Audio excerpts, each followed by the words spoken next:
Hey guys, it is Christina here. I hope you are having the most amazing day ever. If you are new to my space, I'm a naturopath, herbalist, life coach and carnivore, and I'm currently at the beginning of a 90-day quest. So I'm at a quest at the moment. I've called it a quest because it's essentially a bit of an experiment. It's me experimenting with my body, and I'm leading a group of other individuals through this quest as well, who are going on a journey to discover what are the things that actually help us lower our insulin levels. So I've lost 40 kilos. I have another 40 that I want to lose. I've reversed or put diabetes into remission, and I want to make sure that I completely stay away from being diabetic in the future. And to do that, I need to also balance insulin, and that's the next thing, is to lose more weight and to, get my blood glucose super duper good. I have to lower those insulin levels. And so that's what I'm doing, is going through this 90 days of working out what are the things that work best for me and starting to flex that muscle again. So I described it today like it's like a muscle that's been atrophied. It's like an arm that I haven't used for like 10 years. So for example, people who are pre-diabetic generally have high insulin levels 10 years or so before they actually start to get to that place of pre-diabetes, or even diabetes, or type 2 diabetes. That is, I'm referring only to type 2 diabetes, not type 1. So generally about 10 years of high blood glucose, or high sort of insulin, before that actually starts to tip over into high blood glucose, where it just can't control it anymore. And so it's kind of like I've turned a tap on, and I've had it running for a really long time. So it's been flooding and turned on for 10 years, let's say. And it's probably been even more than that, because I've had gestational diabetes. And so it might have even been 20 years that this insulin tap has been flooding on. And it's been on for so long that it's stuck. The tap is rusty. It doesn't know how to turn off. And so what I'm trying to do with this quest is to help it turn off by starting to rebuild the responsiveness of it again, and helping it to shut down and to start to like oil that tap essentially and get it to turn itself down. And so the first week is beef, butter, bacon and eggs, and I'm on day three, beef, butter, bacon and eggs. So I've had scrambled eggs and bacon this morning. I've had some beef jerky just now as a snack. Probably will have a steak for dinner. That's kind of the pattern at the moment as to how that's working. But we will just see what happens today, because I've got some clients right around the time when I would normally get food prepped. So that's going to make things slightly different. But I didn't realize how much I loved chicken and sour cream and pork rinds and all of the different things until I started the beef, butter, bacon and egg fast, or week, essentially. I didn't realize how much I enjoyed those things, or how much they just made things like nicer. Like, I really love, if I was like super duper wealthy, right, I would totally probably be really happy. I say I probably would be really happy to be eating like a ribeye or a sirloin steak, or a really nice steak with butter every day. Probably be really quite happy to eat that.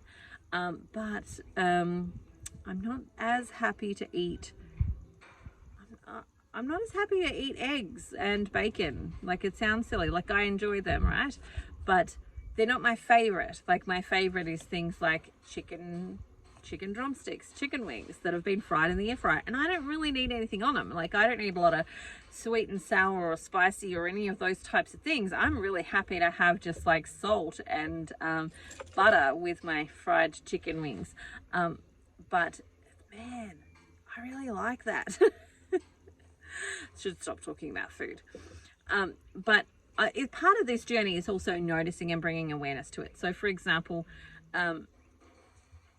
what I want to do is ask those questions, like allow the food. And this is what I'm about to go live in my carnivore or my quest support group, and talk about this from the perspective of when we're really craving other foods, we've got to ask the questions, is it that we're craving it because we are missing or lacking in some type of nutrient? Is it that we're craving it because it's going to actually not be a good good option for us at this point in time. And we've got some sabotaging stuff coming up. Is there some other mental mind stuff that comes up? So for example, I've talked about this quite a bit, which is, for some people, they don't want to weigh themselves every day because they have got a history of self abuse with that weighing. So they told themselves that they weren't valuable, that they weren't enough, that they weren't lovable, all of those things with the weighing daily. And so they don't want to do it because they've got this really strong connection with it. But for me, I do it daily because A, it helps to keep me on track. B, long-term studies suggest that it actually provides better outcomes when it comes to significant weight loss and long-term keeping weight off. And it's about collecting data for me. It's not about, oh, I suck today because I weigh this. Yes, I celebrate when I've gotten new numbers on the scales, things that I haven't seen before, but it's about collecting and collating data so that I can track and see the highs, the lows. Well, how does my body respond to exercise, for example? I can tell you my body will definitely gain weight if I'm exercising for about 2 days, and then it'll drop down. And that will be because, when we gain muscle, we create inflammation. And then as that inflammation leaves, it comes back down, and usually for me, it drops down lower than what it was before. But all of this is data and information that we're collecting and collating, really just to see how is our body going, because doesn't equal our value as a person.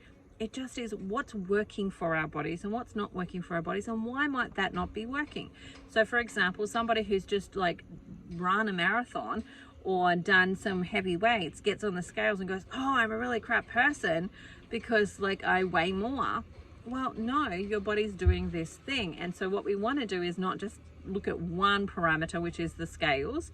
We also want to look at the measuring tape. What is the measuring tape actually saying? Because so many times I'm not losing any weight, I'm not getting anywhere, and then I do my weekly or my fortnightly measure and I've lost 4 centimeters off my hips and my thighs and my waist, and I'm like, oh my gosh, I've lost quite a lot of weight. Actually, I've actually come down a couple of sizes in clothes.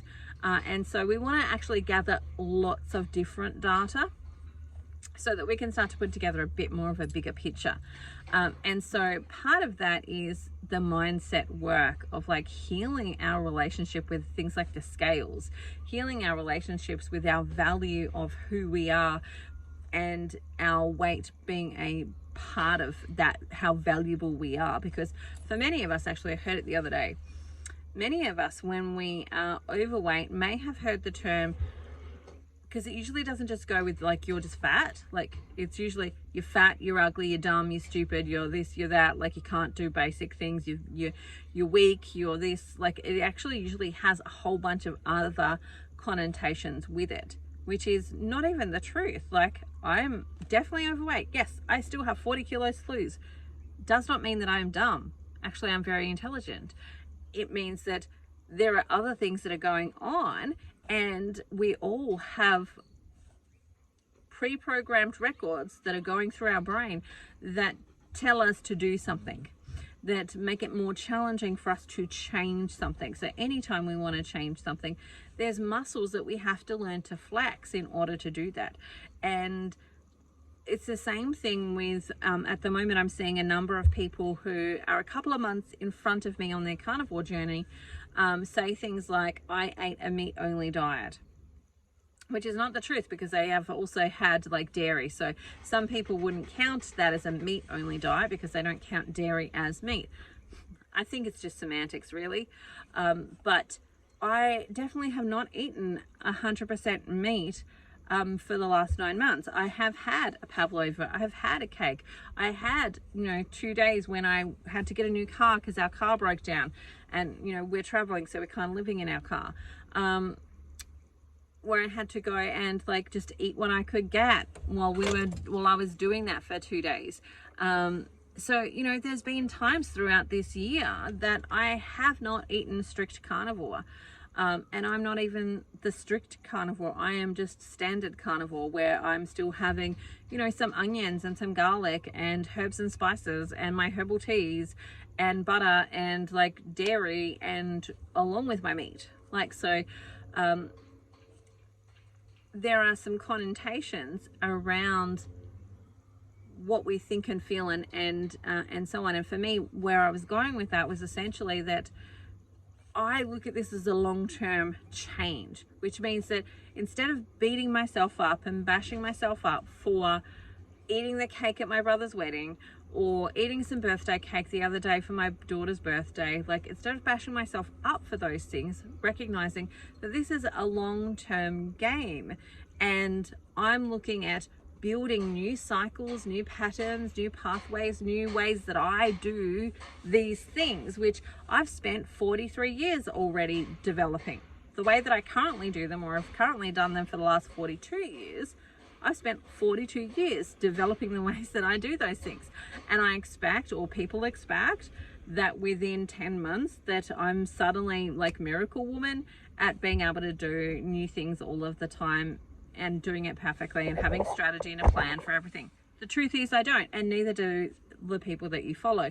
Like the people that you follow that have been doing this for 13 years, they've had hiccups, they've had stumbles, they've had falls, they've had stuff that's actually happened along the way that has meant that they're not perfect. Now they may have developed patterns and skills and strategies to be better at it and to be more strict and to be more blah blah blah, but it takes time to do that. And so basically I'm just saying, be gracious and kind to yourself and recognize that it's about changing a lifestyle, not just for a diet. Now I also try and weigh that up in my mind of knowing my personality. So my personality is like, let's go hard, let's get in and do it, which is again why I'm doing this quest, because it's refocusing me and helping me get through this next 3 months, but also start to achieve more of the goals that I really want to be achieving. Because I've mentioned this a couple of times in some of my Facebook posts that I have been this weight before, almost. The weight that I currently am, I have been before in my life, but I haven't gone past this weight properly. Like I haven't gotten down properly, like significantly past this weight. And so I want to take new ground. That's what I'm aiming to do at this point in time, is to not just keep stumbling over the same ground. It's I want to take new ground. So I've taken the 40 kilos back, but now I want to take another 40 kilos as the new ground that I am aiming to get to. And so that's going to require new thinking, new ways of doing things, new ways of looking at things, new compassion, joy, love, all of the stuff for me. Now, part of that is also starting to connect with the mindset and starting to tap into this insulin resistance and recognizing that I like a fast game. Like I remember at uni when I was doing my my naturopathy, or my college where I was doing naturopathy, we were on campus, and I'm like, fast game's a good game. I don't like the slow games. Like I hate playing chess with anybody who can't make up their mind and is like calculating really slowly what move to take. Like that just, I will lose the game just because let me put my king in front of you, take it please, because I don't want to play this game. This is boring as batshit. I don't want to do it. A fast game's a good game for me. And so balancing the long-term goals and the long-term sustainability with, I need some frequent wins in order to like fill my cup and so on. And so that again is part of the reason for the 90-day quest, is that this is about getting myself back into fat burning mode and actually starting to shed more and shred more and drop more and to actually get on top of it. But the other thing is too, that I recognize I'm in the space that I see a lot of my clients in, which is they're doing all the things. They're doing all the things that they've been told to do, but they're not losing weight. And I have lost weight, so I've got that, but I'm at the point now where I'm not losing more weight, or I'm not losing it as rapidly as I was previously. And part of that is because of this insulin resistance thing, which means that if I was to look, and I don't have my ketones, I've still got to go get a monitor. That's on my to-do list at the moment. I've got a huge to-do list, one of which is to find my own blood glucose ketone monitor. so that I can test my ketones. But I can tell you right now that my ketones are likely to be 0 or 0.2, if anything. Like, they're really not going to be high at all. They're not going to be in ketosis. Like, I'm not going to be in ketosis. And I have really struggled to get my ketones off the floor for this whole 10 months. Like, the sardine fast moved the needle, but that's really the only thing so far that's actually helped me move that needle. I've done 3-day fasts where I've not eaten for 3 days and I've just had something to drink. Ketones did not get off the floor for me. Blood glucose didn't really drop that much. Like, I just didn't get the results that I got when I did a sardine fast.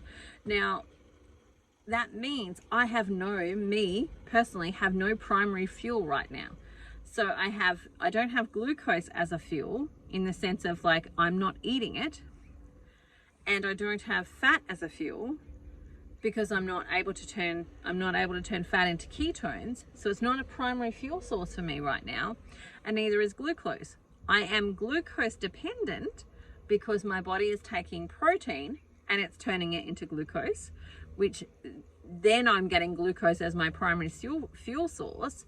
But I have no primary fuel source in the sense that I'm eating my primary fuel source. There is none that I'm actually eating. I've got a conversion of protein into glucose. That's my primary fuel source at this point in time, which puts me in that starvation mode of all I want to eat is cake. All I want to think about is, like, you know, the things that are going to be packed full of carbohydrates so that I can get that quick fix of energy coming in and a fuel source.